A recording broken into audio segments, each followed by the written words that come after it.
CCAA News. I'm Cindy Gordon, here with your exploratory update. This trimester, new to exploratory cheerleading. Let's take a look. What do you want the kids to get out of cheering?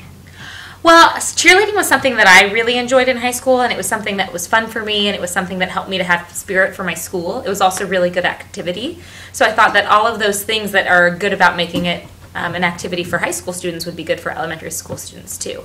And I thought it would be a good way for them to express how much they love CCAA. EVIVICTORY. We're out to get a VVI. What was the most important part about cheerleading to you? Well, to me, the most important part was just about having fun, about the moves, and always having faith in yourself that you could do good.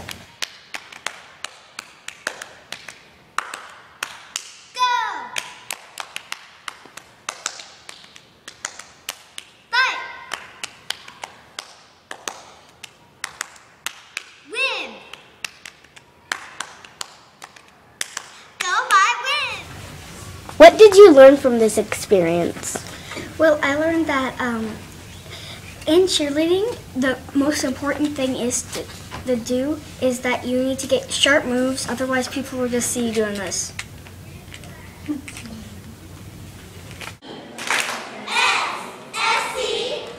SEVA. Would you do cheerleading again?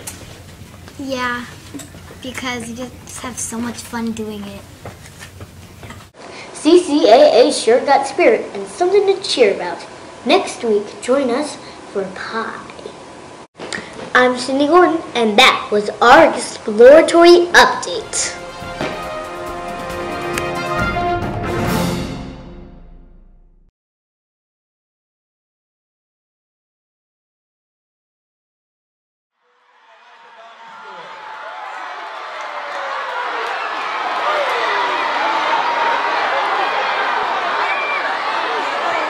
Welcome to Olytha Donner's 20th year celebration!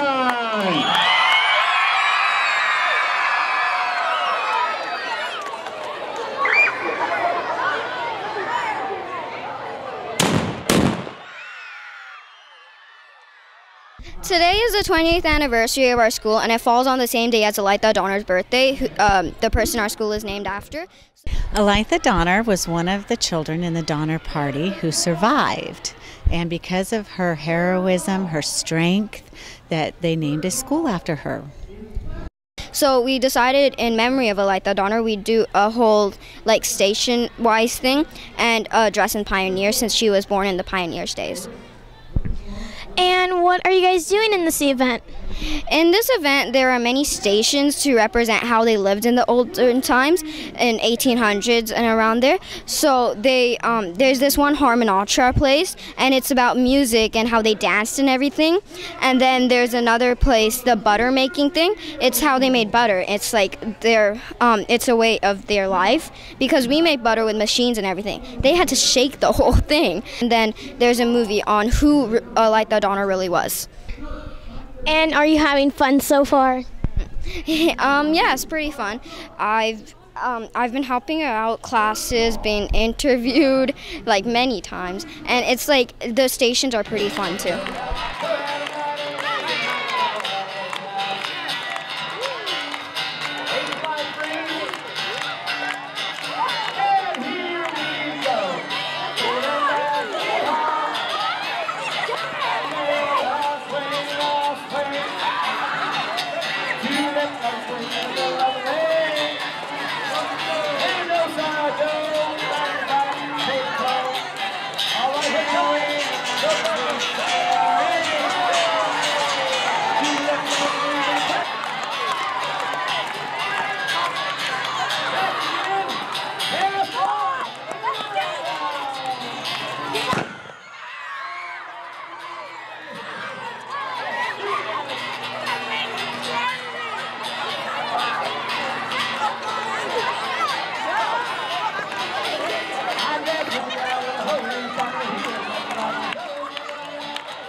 Good morning, Toby Johnson. I'm Ashlyn, and it's First Things First period on Monday, March 3rd, 2014. That means it's time for First Things First on TJTV. I'm Jacob. Let's find out what's happening today.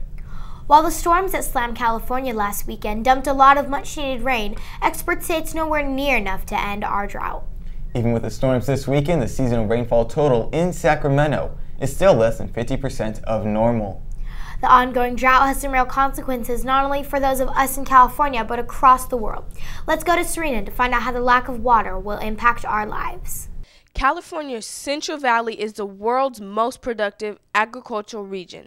This year, the Central Valley farmers will get none of the water they requested from a federally controlled system because of the drought gripping the state, according to the U.S. Interior Department's Bureau of Reclamation. The lack of water means farmers will not be able to plant hundreds of thousands of acres, boosting food prices across the U.S. and leaving farm workers jobless.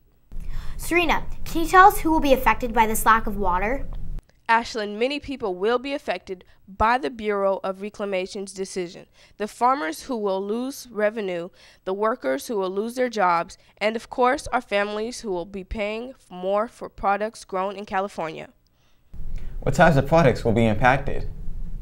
1/3 of U.S. vegetables and 2/3 of U.S. fruits and nuts are grown in California. An incredible 20% of milk sold in the U.S. comes from California. So, as you can see, the entire country will be paying for their Central Valley products until the water starts flowing more freely. We'll hope that the storms keep coming to help with our serious water problems. Thanks, Serena. Recently, the second largest drugstore chain in the country announced that it would no longer sell tobacco products. Let's go to Samantha Fuentes to find out more. Thanks, Jacob. CVS Pharmacy has decided to stop selling cigarettes and all tobacco products by October 1st, 2014. There are more than 7,600 CVS stores nationwide. CVS officials said that selling tobacco products was inconsistent with their purpose of helping people on their path to better health. By removing tobacco products from their retail shelves, CVS will help their patients and clients. According to CVS, cigarettes and tobacco products have no place in a setting where healthcare is delivered. The president of CVS and many others think it's the right thing to do. Reporting from TJTV, I'm Samantha Fuentes. Now back to you. Thank you, Samantha. Let's hope more stores follow the example set by CVS. You know, Jacob, if somebody knows something so well that they know it backwards and forwards, then they say that they wonk it.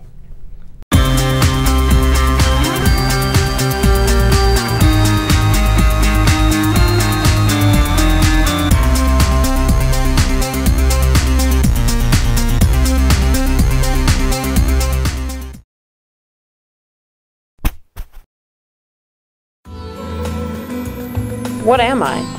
I swept across Europe. I killed 25 million people. I caused black swellings to appear on my victim's skin. I originated in Asia, then spread to Europe through trade routes.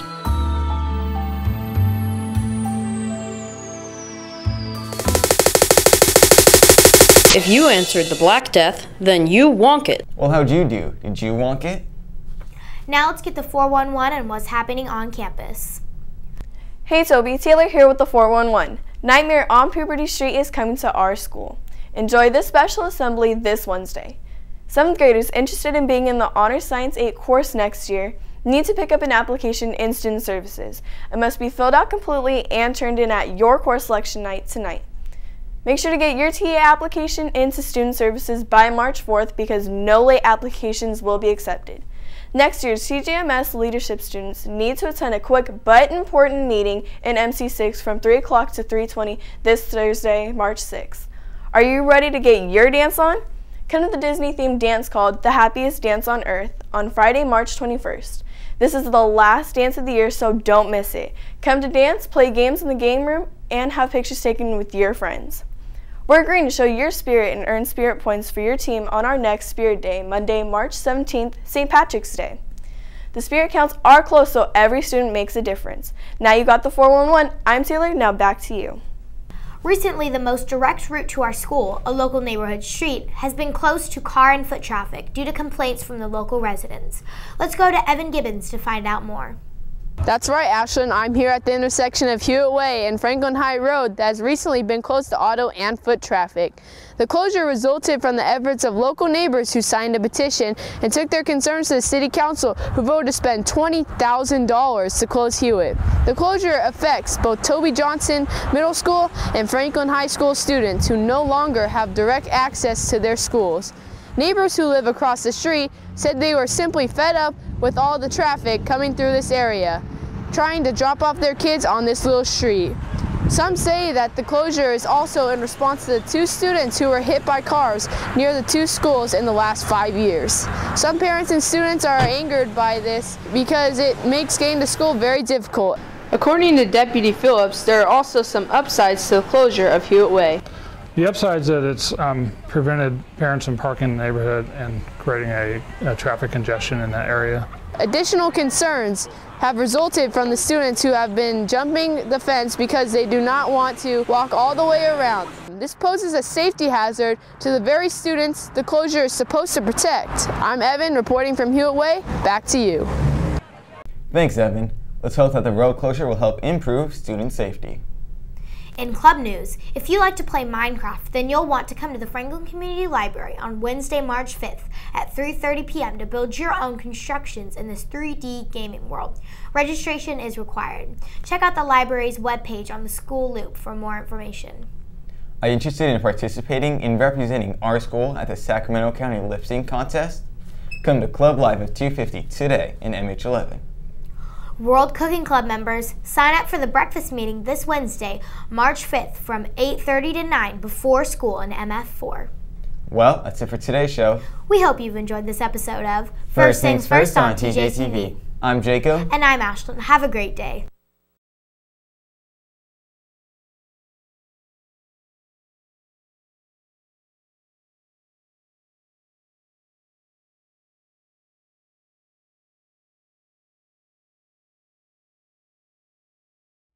Have you ever wondered what a sport is like in a different country? That's exactly what the 8-player Australian girls basketball team was wondering when they came to Center High School.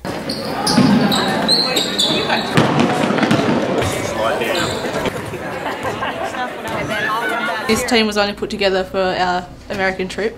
So our first game was 2 weeks ago. And then, yeah. That was the first time we ever played together. And then we've just been playing together. Even though we haven't been, we've only played, the games in America together, we've, connected really well. We've had a bit of a long process. We start in Australia about 18 months before coming over here. We do a lot of fundraising to get the girls and boys teams over here.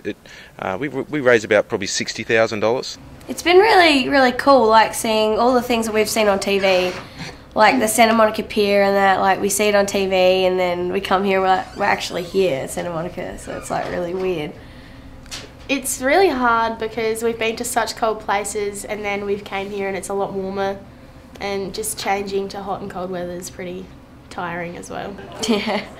And we notice our schooling's different. You guys really get behind your sports teams and you're really loud and you cheer heaps, and we just rock up to games and don't really have any support. And so coming here, it's heaps different because we get support from even the Americans, and it's really different. We like all the support and stuff.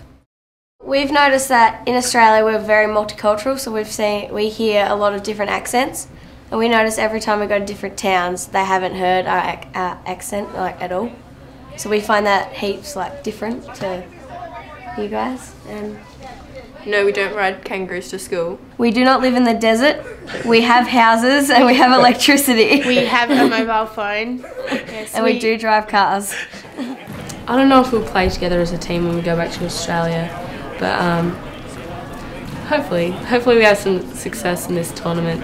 I think it's our last tournament together, so as long as we can have some fun, that's all that matters. Overall, the Australian girls basketball team learned something about us, but we also learned something about them. Reporting from CTV, I'm Bubba Quinley. 1, 2, 3, Titans!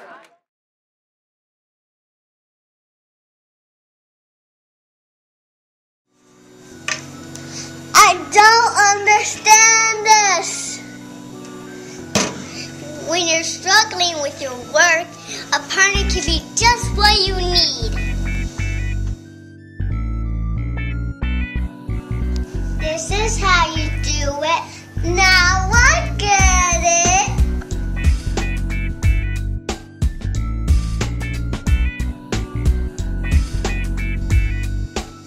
I learned a new way to do it. I like this way better.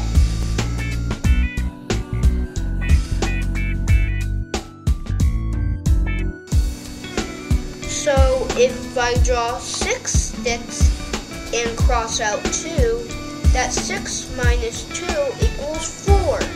Right!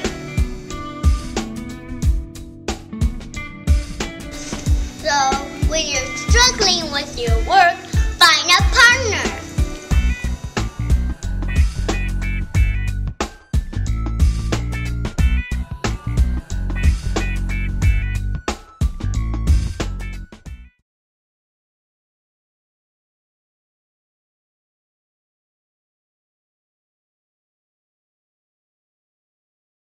Hey guys, is the seat taken? No. Sit here.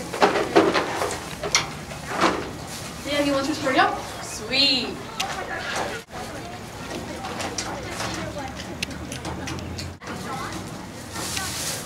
Are you okay? Yeah, a little itchy. Daniel, are you okay? Daniel? Oh, Daniel just had a very serious allergic reaction. Food allergies are a big problem all over the world. According to Food Allergy Research and Education, somebody is sent to the ER every 3 minutes because of foods just like peanuts, milk, wheat, and soybean. Students in my class have a variety of different food allergies.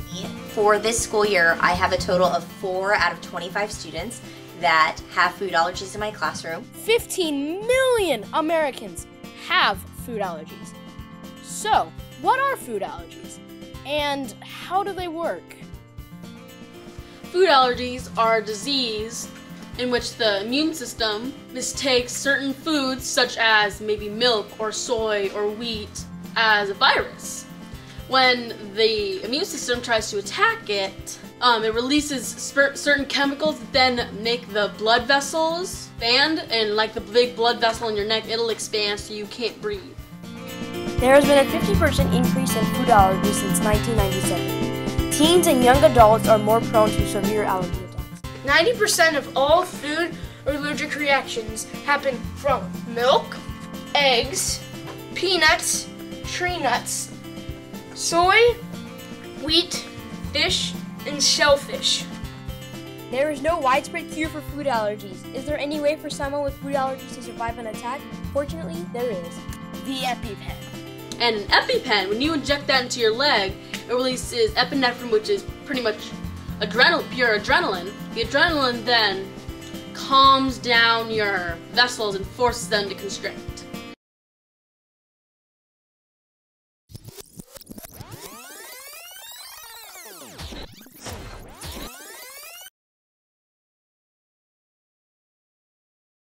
Hey guys, this seat taken? No. Go ahead, sit down. And you want this burrito? Sweet.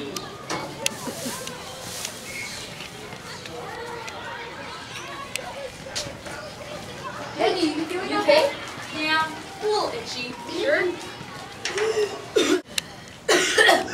Daniel, are you okay? He's having an allergic reaction. I'll get you his EpiPen. I'll call the ambulance. Do. Okay? Hold still for a little bit. Yes.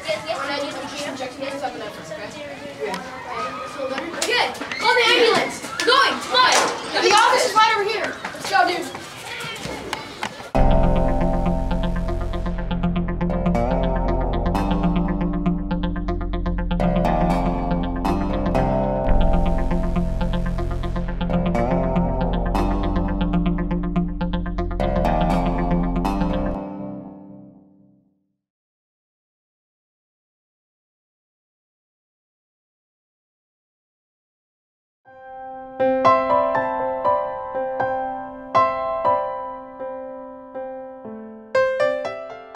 Cerebral palsy is a brain injury that can happen in kids before age 2.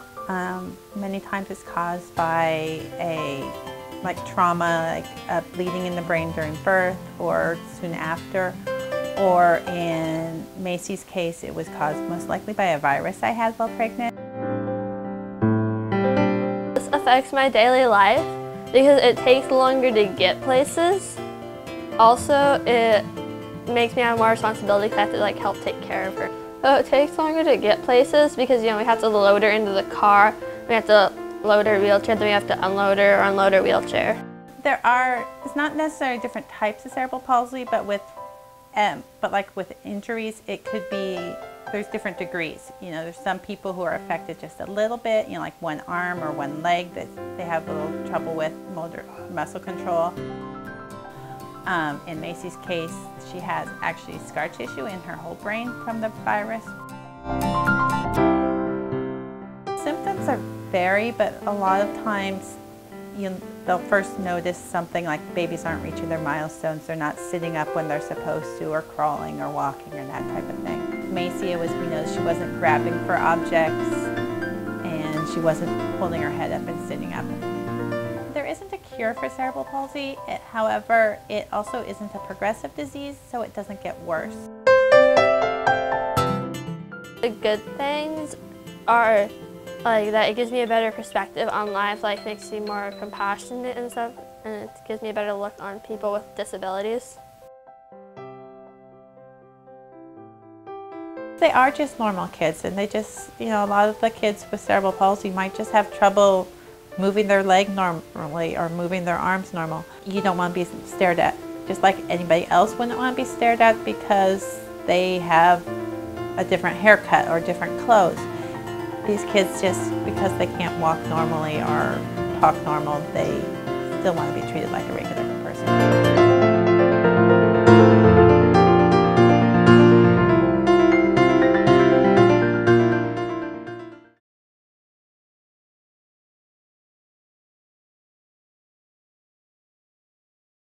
America joined World War I in 1917, declaring war on Germany. This war was a turning point in African American history. It allowed them to assert their citizenship and began to demand their rights as American citizens. In battle, African Americans were enlisted in the 369th Infantry Regiment, an all-black military regiment, and fought because it was their responsibility to protect the American homeland. Back at home, African Americans had been fighting a similar battle. Although free, they had struggled to escape the racist realities of the South. Sharecroppers in the South encountered the worst forms of racism through various lynchings. The Chicago Urban League reported that after each lynching, the number of migrants arriving from the area increased. Negro labor had also suffered from boll weevils and other natural disasters, destructing the cotton crops and reducing the amount of labor needed in the South. This created a push for employment elsewhere. With the war occurring, European immigration had decreased, creating a demand for industrial ammunition laborers in northern factories.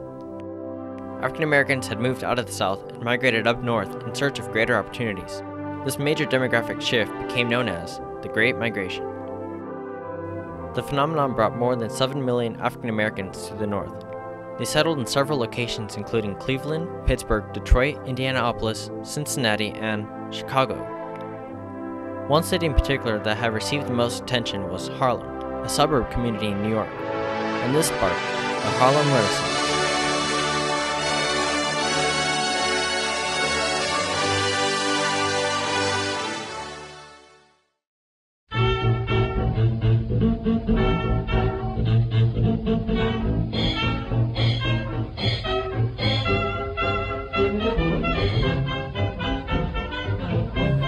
At this time, African Americans had taken their newly found opportunities to express themselves by exploring the arts. The Harlem Renaissance is most commonly defined by the music, art, and literature that it had produced. Now, I'll be glad when you dance your eyes for you. I'll be glad when you dance your eyes for you. Now I brought you into my home, you wouldn't leave my wife alone. I'll be glad for you. Louis Armstrong, one of the most famous jazz trumpeters of all time, regularly performed at the Cotton Club, a formerly white club where African Americans had been prohibited unless hired as entertainment. The music produced by the jazz artists of the 1920s, most prominently African Americans, had attracted the attention of many white as well as black people. Such influence had spread the interest in jazz all across America. Soon, not only were white people listening, they began to play and adapt to the black style of music. One of the first white jazz musicians to be taken seriously was Big Spiderbeck. He took most of his inspiration from Louis Armstrong, even rising to his level of influence. Other writers, sculptors, and artists that contributed to this movement include Richard Barth, James Latimer Allen, Palmer Hayden, Augusta Savage, and Alain Locke, a prominent figure in the movement. Locke requested the assistance and support of Wynald Reese, a white artist, to represent the black cultural movement to create an impression on the racist society. In order to fully represent the African American culture, they needed an African American to genuinely develop the culture. Reese then took an understudy, Aaron Douglas, to be the leading figure of the expansion of art. His works then became the leading artistic influence.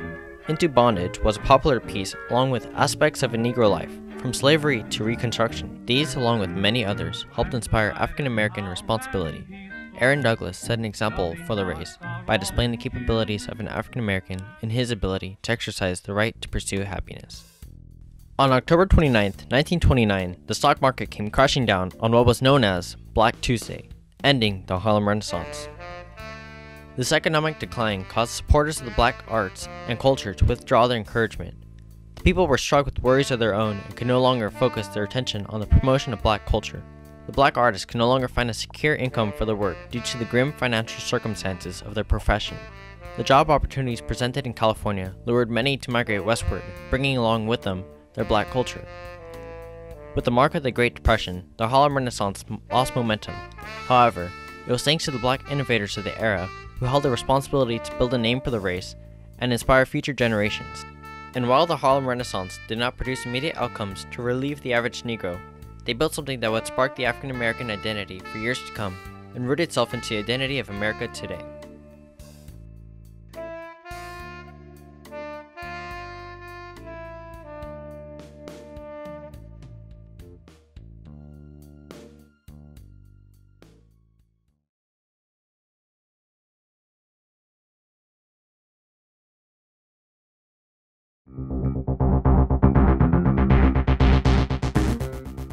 Creative Connections Arts Academy is a charter school from the Twin Rivers Unified School District in North Highlands. Creative Connections Arts Academy has 2 campuses catering grades from kindergarten to the 12th grade. Our goal is to offer an instructional program infused with the arts and high academic standards in a safe environment. We do subjects from music, visual arts, dance, videography, and many other art forms. Each year, the dance team has auditions and gives kids a chance to do what they love to do while dancing with their friends. The dance team works on all types of genres of dance, including hip-hop, jazz, lyrical, contemporary, modern, and ballet. Each year, the competition dance team goes out to competitions hoping to win first place. 1, 2, 3, 4, jump, down, pivot, step, jump, axels. Now we're in our axel turn.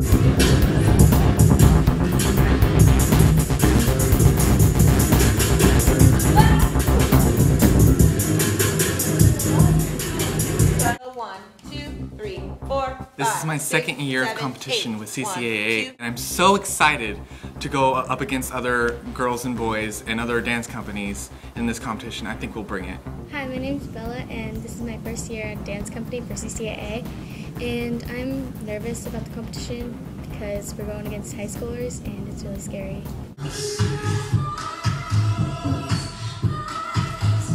Hi, my name is Lizzie.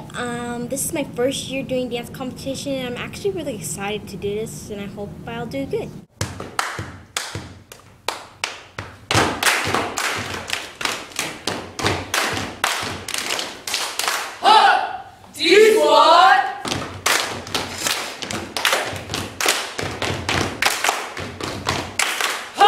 Bop my 1, bop my 2, bop my side, cross, turn. You're gonna step out. 1, 2. They've worked on many things, ballet, jazz, hip hop, so they've been working hard for this competition. The number that we're entering is Mannequin. Mannequin is basically a dance about cold, hard, shining plastic people. coming to life and expressing themselves in movements. And they're so excited to be alive and to be able to move their bodies around and be a human instead of just being plastic.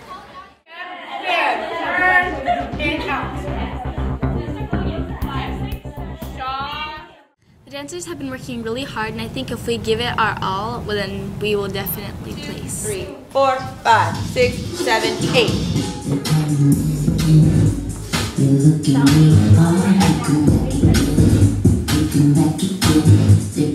Work, girl. It's very fun dancing with your friends because you know your environment, you know, and you have this aura around you when you're with your friends of like being happy and stuff, and it's more fun sharing the experience with your friends than by yourself. And of course, and 7, 8, go 1, 2, 3, 4. Here we go. 1 and 2 and 3 and 4, 5 and 6 and 7 and 8. One more. 1 and 2 and 4, 5 and 6 and 7 and 8. Have to bring it. Don't give me small and embarrassing, because if you do small and you're embarrassed, you're gonna look embarrassing. There's no place for you to change. You have to be there ready. I expect them to work hard, to have fun, and to work. Bring it.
And we're having a dance competition. It's competition day and I'm so excited, and I feel confident that we're going to place today. 1, 2, 3, 4, 5, 6, 7, 8. We're in the separate gym rehearsing, and I didn't know where the music stopped. So we were all panicking, but us being dancers, you know, we know how to wing it and work it.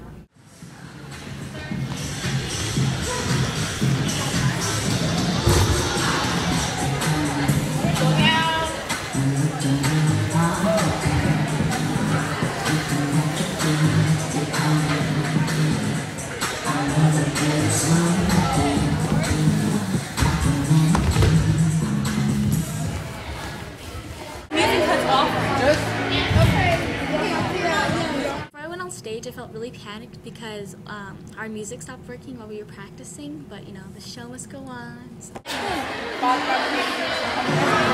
Please let us know that we're going to do our best. The competition isn't anything, but we are the best. And let us know that we are the best. We can go out there and shake our butts and show our mamas what we're made of. Jesus. Alright. We're going to start off slow, and then go. We're going to yell. Ready?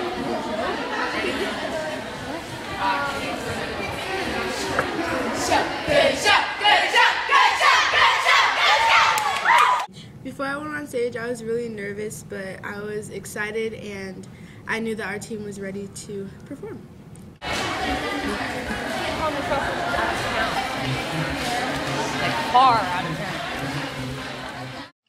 This was it, the moment we had been waiting for. All of our hard work was hopefully about to pay off, and all we could do now was do the best that we could. Taking the floor in our junior high medium hip hop division, let's welcome Creative Connection Arts Academy.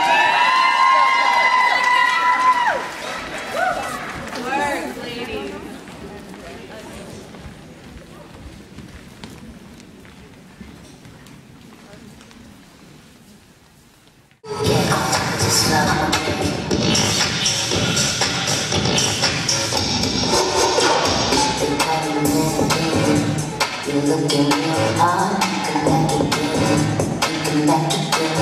call me mannequin. I'm moving real slow, back it up again. Like a mannequin. I'm a bird. I'm a bird. I'm a bird. I'm a bird. I'm a bird. I'm a bird.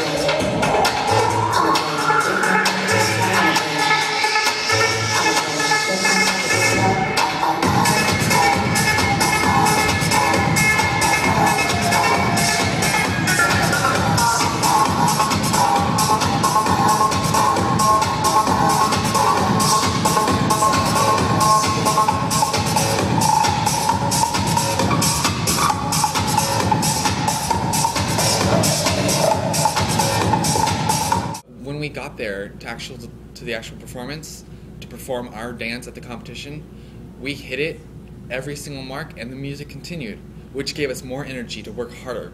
And we were so happy and thankful that it worked that way. Well, after the performance, I felt kind of relieved because our music had worked, and when we were practicing, our music stopped like right in the middle. So after we were done dancing, I didn't realize it had worked until after we were done. So I was just happy we got through it. So. I felt really proud of our team because I knew we tried our best and I knew we gave it our all, and all we had to do was hope for the best. I think it was awesome. You guys were in sync, you coordinated very well. Outfits were together, put together. Everybody really did their best, and that was seen. Before the awards were announced, I felt like really nervous because we were versing high schoolers, and they were older than us, and they had their own drill teams and good costumes. And so yeah, I was scared. I was sitting there waiting for the award to be called, and then they said it. Taking home first place, let's hear it for Creative Connection.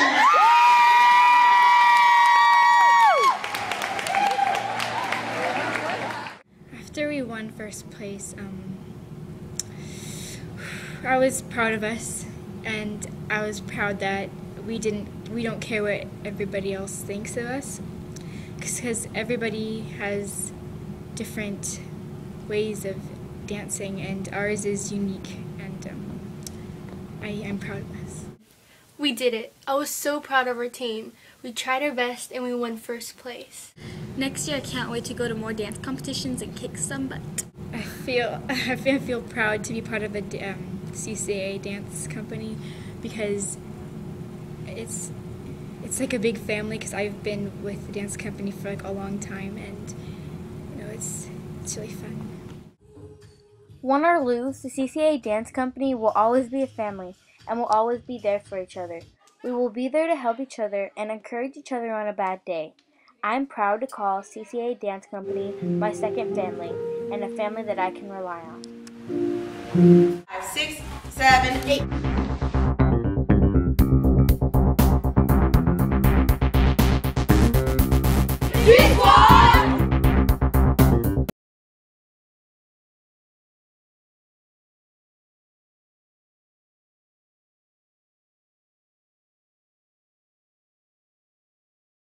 "2014 is a new year of opportunities and changes. However, many of the issues from last year have rolled over into this year. One of these issues is public health. There is a large debate nowadays about whether or not Congress should enforce child vaccinations and whether or not there should be more research and more tools and opportunities for vaccinations. The purpose of vaccines is to introduce a body to proteins that are present on infectious bacteria and viruses so that the body builds up some antibodies, which are weapons against these infections. And so before the body actually sees the real organism, it's going to know what it looks like and have the weapons at its disposal. So the vaccines help to teach the body to fight the infections before they happen. So if vaccines are vital to one's health, then you would assume that more people would be vaccinated. However, 3 in 1,000 people go around unvaccinated. This might not seem like an issue, but these people are located geographically, and this might actually cause a problem to the public. There's mumps and chicken pox that occurs because in recent years, I think our generational memory is very poor. We forget that not so long ago there were people in iron lungs and people having very debilitating diseases where they die or become blind or disabled because of these diseases. So I think it's very important that the kids get the vaccine, and if not, there can be epidemics. And even now, if we don't have vaccines for certain types of flus, we can see lots and lots of people affected.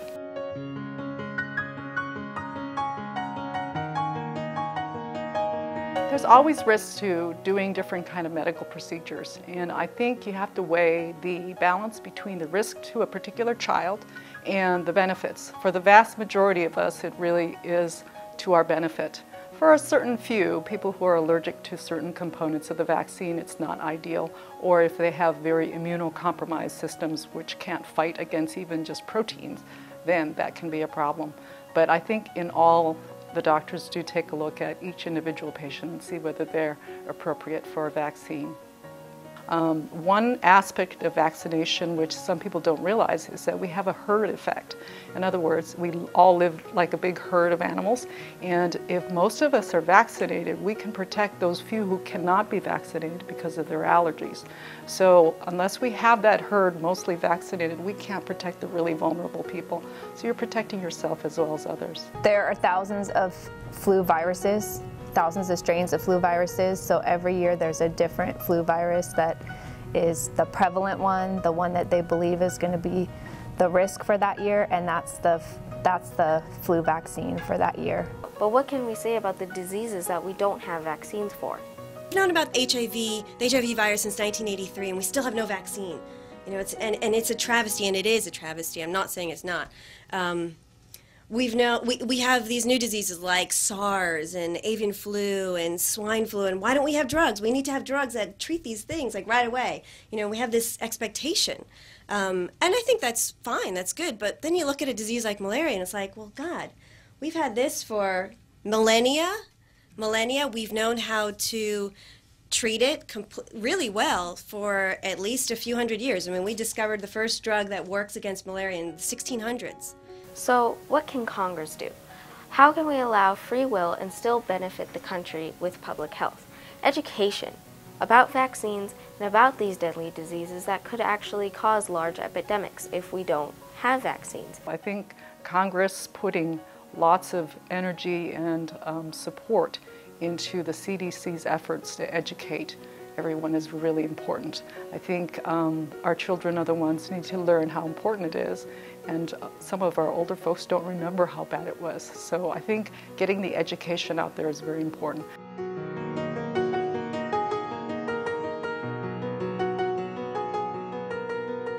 Making decisions like these can be very difficult. That is why we did our own research in order to help enhance our point of view about vaccinations and what Congress should do about them. Some diseases such as smallpox killed off millions of people over thousands of years, since 10,000 BC. You can see some of these diseases in the mummies from Egypt. I think that if we have that memory, we would know how important these vaccines are and how many people had to suffer through the centuries before we came up for a cure. So we leave it to Congress to fix 2014. This issue of public health can be transformed and brought into a new way that can benefit the public.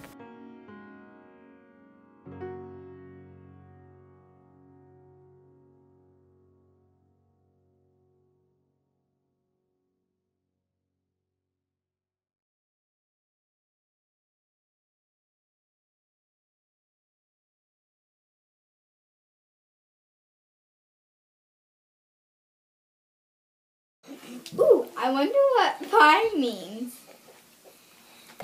Duh, it's a sweet dessert. Actually, it's 3.14. Actually, it can also mean the author's purpose. Pie!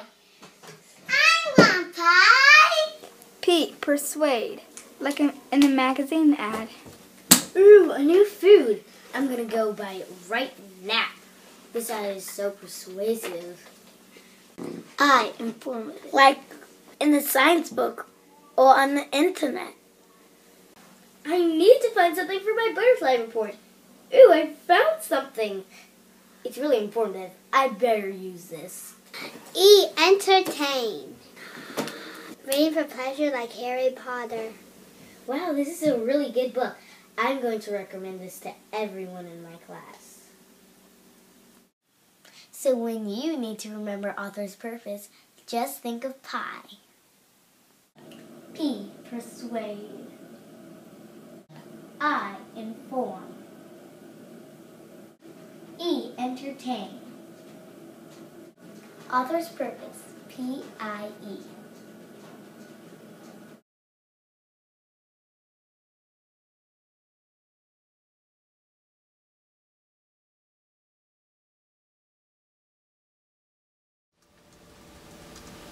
Okay, ready to go study? Come on, let's go study. Come on, let's go. But I don't want to. It's so boring. I'd rather be on my computer. You know, there are some fun ways to study. Really? Yeah, come on, I'll show you.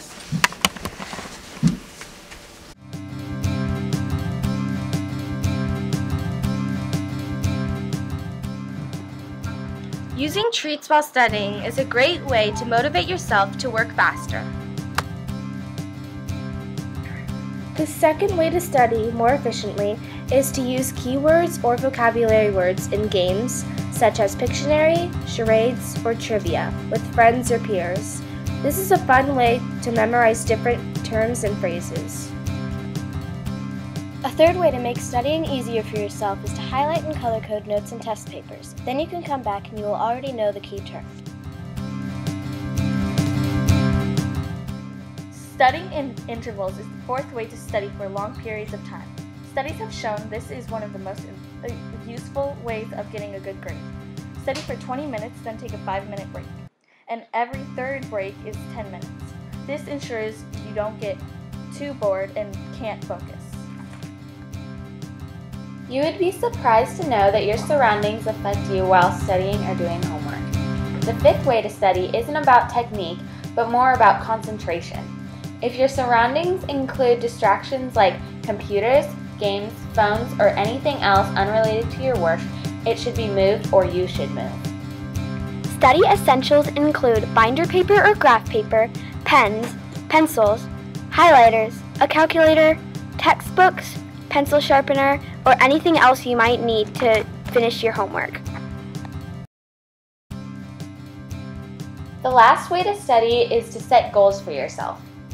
Goals like studying for an hour today and 2 hours for tomorrow, and reading 30 minutes today and 40 tomorrow. These goals are more effective if you set a reward, like a fun activity at the end of the total session. Let's recap. Tip number 1, studying with treats. Tip number 2, studying with games. Tip number 3, highlighting and color coding. Tip number 4, studying in intervals. Tip number 5, moving distractions. Last but not least, tip number 6, setting goals for yourself. Okay, that's it. Thanks. Bye.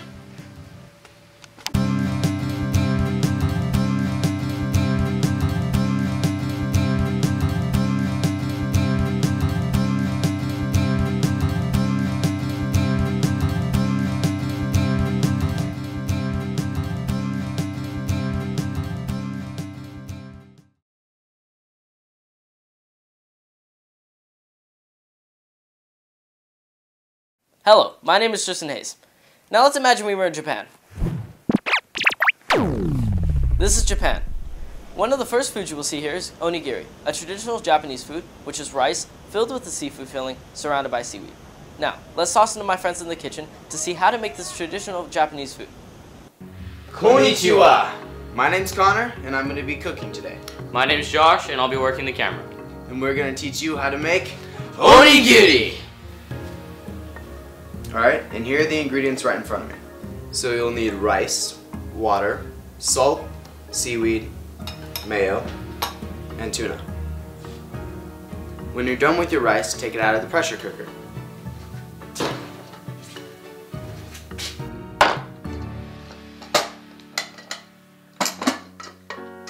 Now before you handle your rice, you want to make sure of two things. One, that it's cool enough, and it seems that it is. And second, you want to mix your salt and your water.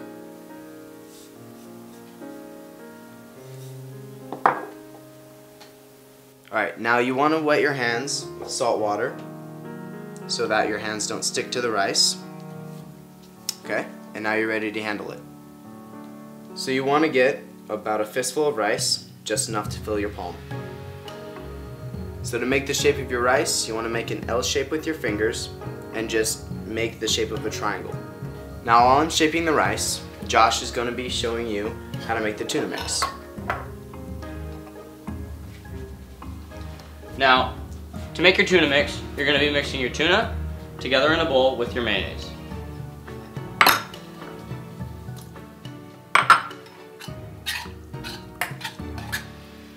Now that we've shaped the rice, you're going to want to insert the filling. Thank you. Now that you've made your filling, what you want to do is use your thumb to make a little dent in the onigiri, just enough so that you can put your filling in, but not enough to break through. You can fill onigiri with different kinds of meats such as beef and pork.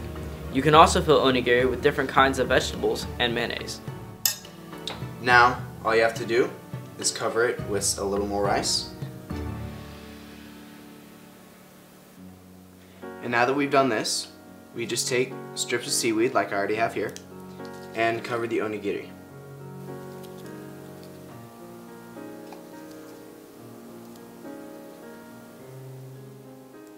And now, you've made your first onigiri.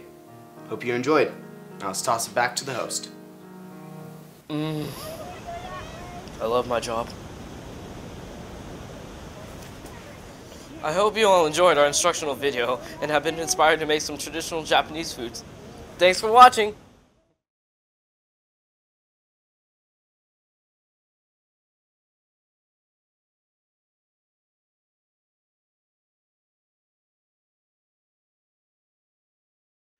After playing with your toys? Before cooking or eating? After blowing your nose, sneezing or coughing? After using the restroom? After touching an animal or cleaning up after them? Wash your hands!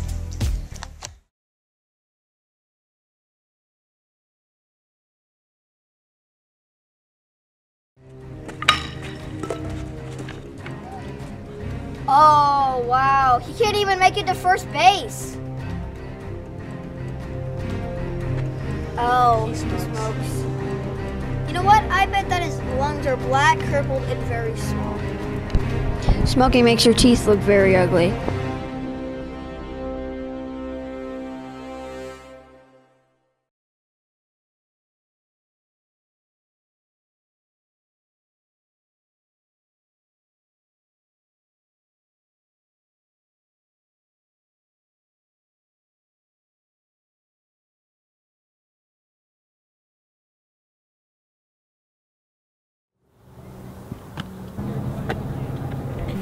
Hey, can we throw? No, you're a girl. Probably throw like one too. What? Girls are just as good as boys. Go long! Whoa.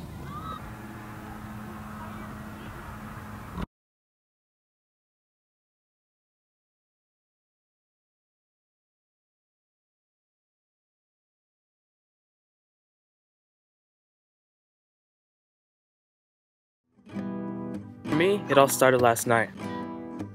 My friends and I were hanging out. What's been bothering me is what we were doing. We were drinking. I was warned before about alcohol, but I didn't care.